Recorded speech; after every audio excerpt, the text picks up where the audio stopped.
One pleasant evening, as the sun began to set and the cafe grew quieter, Nilkant called Nand. "Nand, I have an assignment for you," Nilkant said. Nand laughed. "An assignment? I thought our coffee meetings were over for the week." "They are," Nilkant replied with a smile. "But this assignment may be one of the most valuable financial lessons you'll ever learn. I want you to read a book called The Psychology of Money by Morgan Housel and prepare detailed notes." Nand looked curious. "There are thousands of finance books. Why this one?"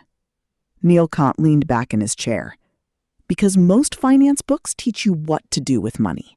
This book teaches you why people fail to do what they already know they should do." Nand thought for a moment. "What do you mean?" "Think about it," Nilkant replied. "Almost everyone knows they should save money, avoid unnecessary debt, invest for the long term, and prepare for retirement. Yet many people struggle to follow these simple principles. The problem is usually not a lack of knowledge. The problem is behavior." Nand began writing and said, "That sounds different from any finance book I've read." "It is," said Nilkant. "By the time you finish it, you'll realize that the biggest challenge in investing is not understanding the market. It's understanding yourself." As they finished their coffee and stepped outside, the evening sky glowed orange and gold. Nand tucked his notebook under his arm and said, "I'll read the book carefully and prepare my notes." Nilkant smiled. "Good, because the most important investment you'll ever make is not in stocks, gold, or real estate. It's in understanding how your own mind works when money is involved."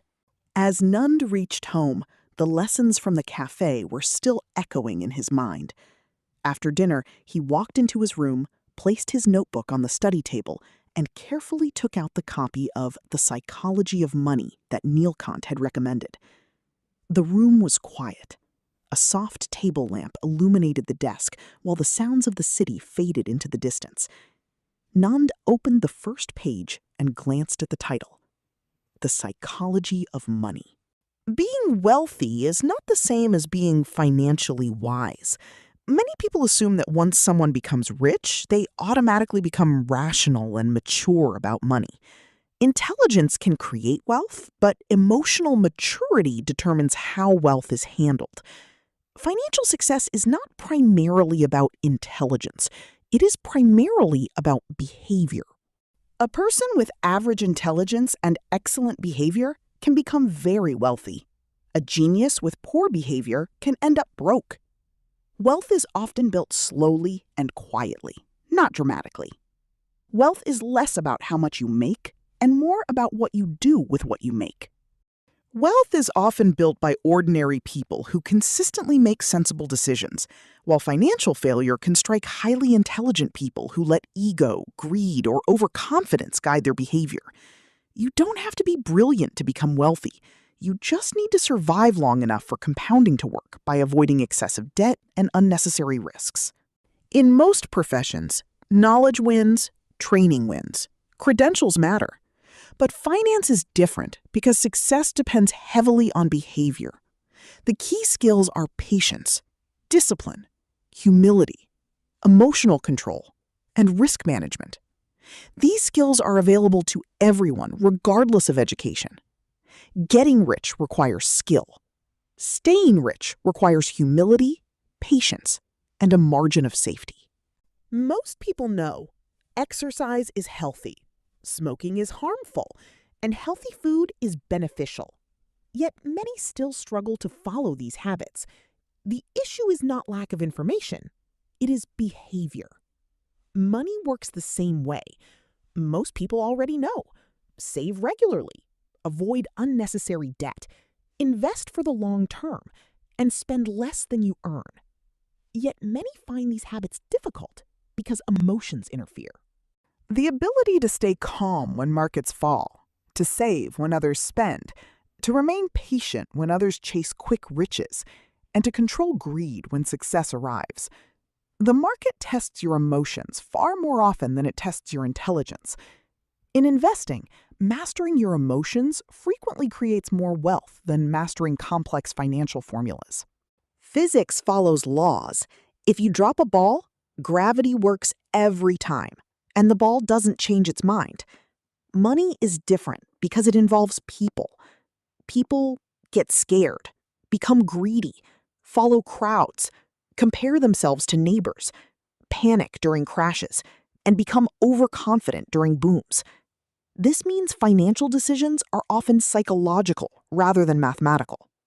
Everyone knows buying low and selling high is ideal, yet in practice, people often buy after prices have already risen, and people often sell after prices have already fallen because of emotions. The biggest obstacle to financial success is rarely a lack of knowledge. More often, it is our own emotions. Why do people accumulate excessive debt? Not because they misunderstand interest rates, often because they want a lifestyle they can't afford. They compare themselves to others, and they believe the future will always be better. Why do investors sell during market crashes? Not because they have calculated future returns incorrectly, often because they are terrified. They fear losing everything. They worry about their family's future. The decision is emotional before it is mathematical. Your biggest investment challenge isn't understanding the market, it's understanding yourself. The most important financial skills are often patience, discipline, humility, self-awareness, long-term thinking, and emotional control. These are not mathematical skills, they are psychological skills. A genius is the man who can do the average thing when everyone else around him is losing his mind. Napoleon. The world is full of obvious things which nobody by any chance ever observes. Sherlock Holmes. People's financial decisions are shaped more by their experiences than by mathematical formulas. A person who lived through a stock market crash may fear investing for decades. Someone who experienced high inflation may trust gold more than cash. Someone who lost a job during a recession may prioritize savings over spending. We all carry invisible lessons from our childhood, family, culture, economy, and life experiences. Your personal experiences heavily influence how you think money works. They shape how much risk you take, where you invest, what you believe is safe. These experiences shape your financial decisions. How much risk you take, where you invest, what you believe is safe, time horizon, diversification, financial actions. You can read about a market crash or a depression, but reading about fear is not the same as experiencing it. These emotions often influence future financial decisions far more than facts or formulas. A spreadsheet can calculate losses. It cannot calculate fear. A chart can show historical recoveries. It cannot show the sleepless nights investors experience during a crisis. That is why successful investing is not only about understanding markets, it is also about understanding yourself. Your experiences, fears, memories, and emotions influence your decisions far more than most people realize. People do not assess risk based only on facts and data. Their willingness to take risk is heavily influenced by the economic events and emotional experiences they have lived through. Financial beliefs are often shaped not by intelligence, education, or sophistication, but by personal experiences and the economic environment in which we grow up. The economic environment you experience during your formative years shapes how you think about money. People who lived through high inflation remember its pain, while those who grew up with stable prices may never fully appreciate its impact. Our experiences shape our financial beliefs. Different experiences, different beliefs, different financial decisions. Severe unemployment shapes fear of job loss. High inflation creates distrust in cash savings. Family experience with stocks builds confidence in markets. This is why financial advice often fails. People assume everyone has the same goals, the same opportunities, the same fears, and the same alternatives. But they don't. Different people, different experiences, different priorities. Real financial success comes not from giving perfect advice, but from understanding real people. People do not make financial decisions based purely on logic. They make decisions based on the stories they believe, the opportunities they see, and the experiences they have lived through. The stories they believe, the opportunities they see, the experiences they have lived through. Behind every financial decision is a human story. Understand the story, and you understand the decision. People are not really purchasing a lottery ticket. They are purchasing possibility. People do not always spend money to maximize returns. Sometimes they spend it to buy hope, reduce fear, create a sense of possibility. Why people spend money on lottery tickets? To buy hope, to reduce fear, to create possibility, to escape reality, to dream big. Financial decisions are often emotional before they are mathematical.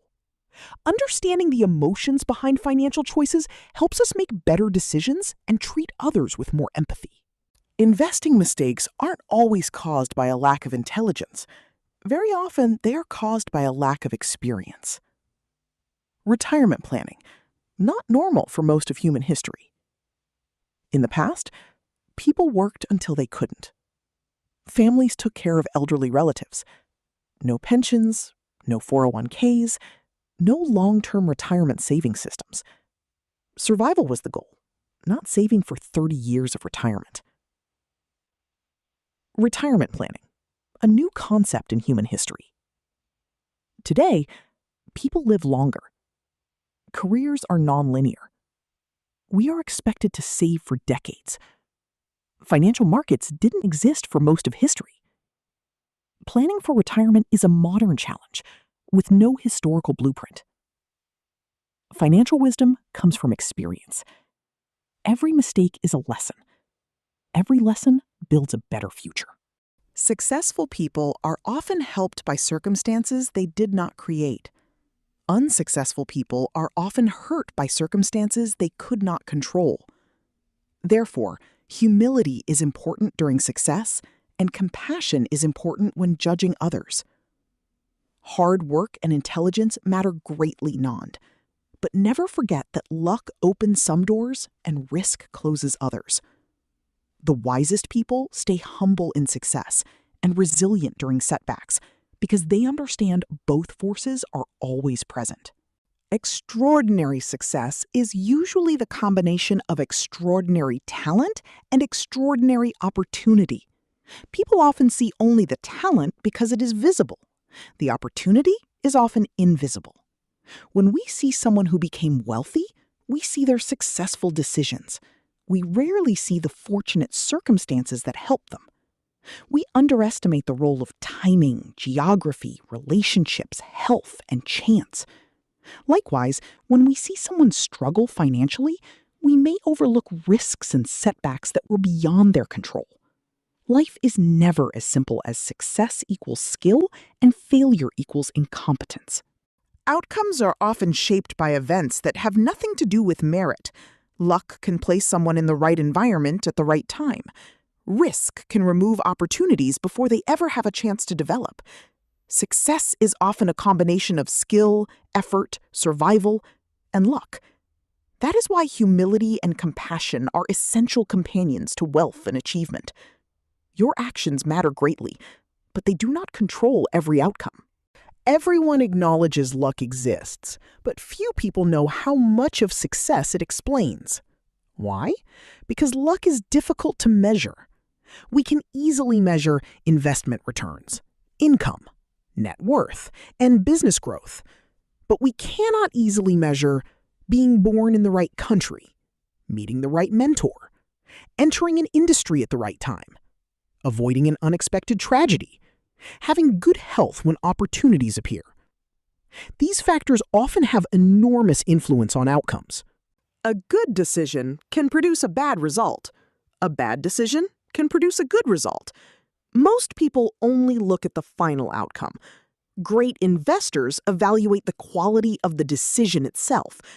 Always separate decision quality from outcome quality, because life is governed by probabilities, not certainties. Even excellent decisions can fail. Even terrible decisions can succeed. When another person fails, we often think they made poor decisions. When we fail, we often think, I was unlucky.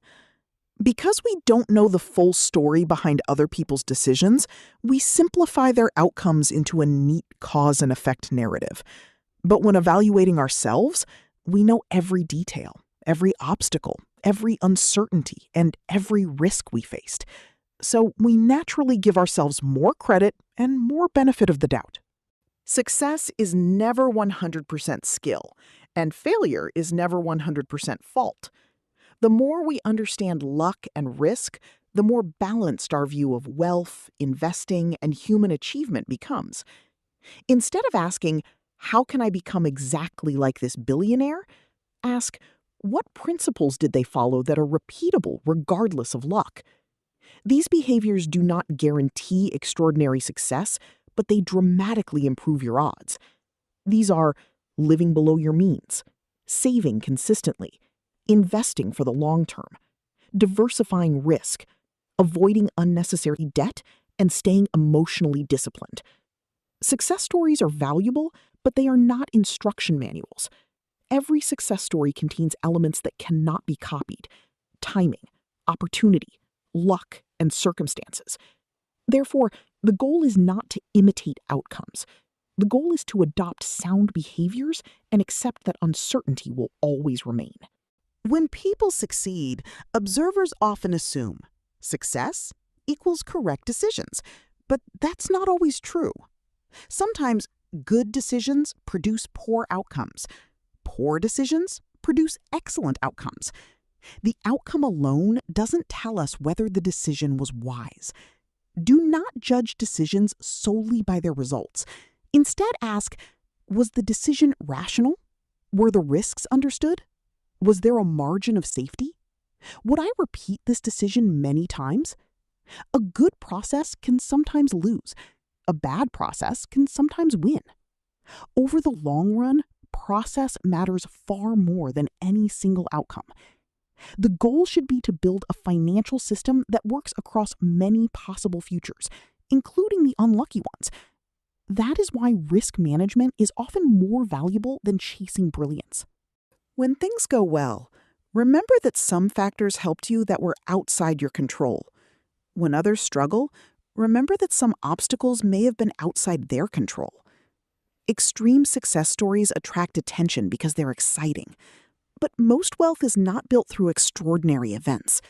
It is built through ordinary behaviors repeated for a long time. Extreme winners often benefited from extraordinary luck. Extreme losers often suffered extraordinary risk. The most useful lessons come from broad patterns that work across many people, many environments, and many decades. Arrange your finances so that mistakes and bad luck cannot permanently remove you from the game, which means maintain an emergency fund, avoid excessive leverage, diversify investments, do not risk everything on one opportunity, and leave room for uncertainty.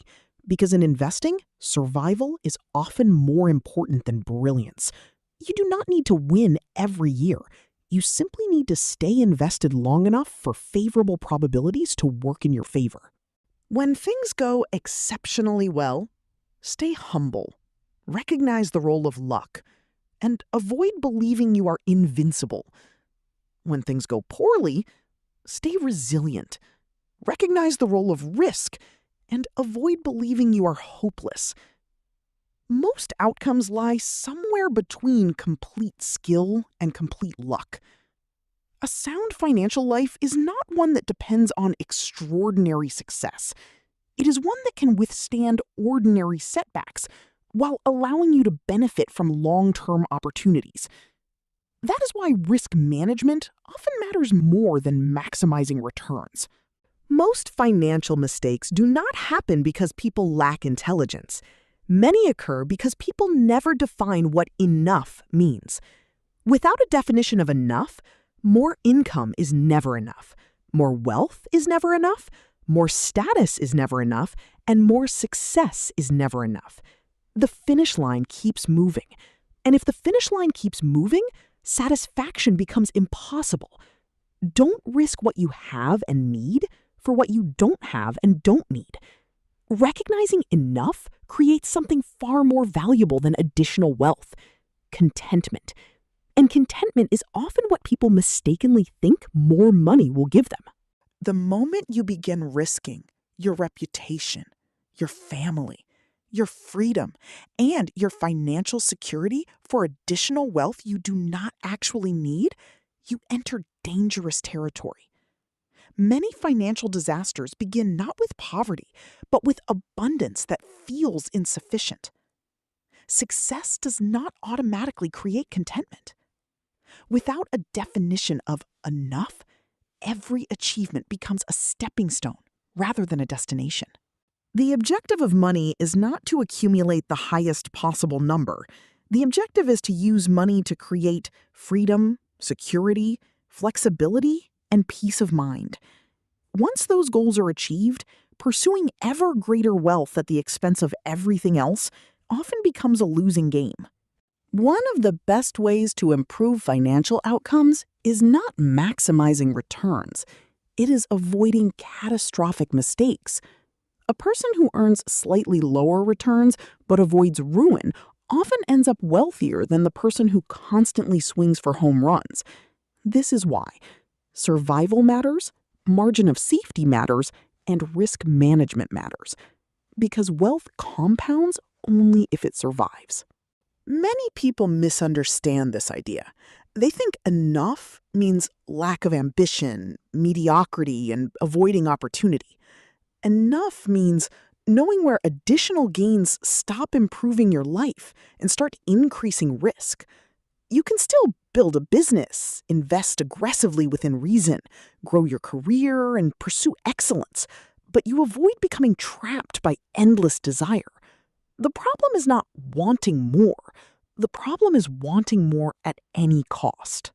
Nand gently closed The Psychology of Money and leaned back in his chair. The room was silent except for the faint ticking of the clock on the wall. The warm glow of the table lamp illuminated the pages of notes he had carefully written throughout the evening. He looked at the notebook, then at the book resting beside it. The lessons he had just read lingered in his mind. He thought about how wealth was not merely a result of intelligence, but of behavior. He reflected on the idea that success with money depended less on complex formulas and more on patience, discipline, and good habits. He remembered the stories of people who accumulated great fortunes, yet lost them because they lacked emotional control. For a few moments, Nand sat quietly, staring out of the window at the city lights twinkling in the distance. So much of money is really about how we think and behave, he whispered to himself. The conversation with Nilkant at the cafe suddenly made even more sense. What had seemed like simple advice now felt like a profound truth. Feeling both thoughtful and inspired, Nand neatly arranged his notes, placed a bookmark between the pages, and set the book on his study table. He switched off the lamp. The room slowly faded into darkness as moonlight streamed through the window. With new ideas swirling in his mind and many more chapters waiting to be explored, Nand climbed into bed. Within minutes, he drifted off to sleep, carrying with him the first lessons of the psychology of money and wondering what new wisdom tomorrow's reading would reveal.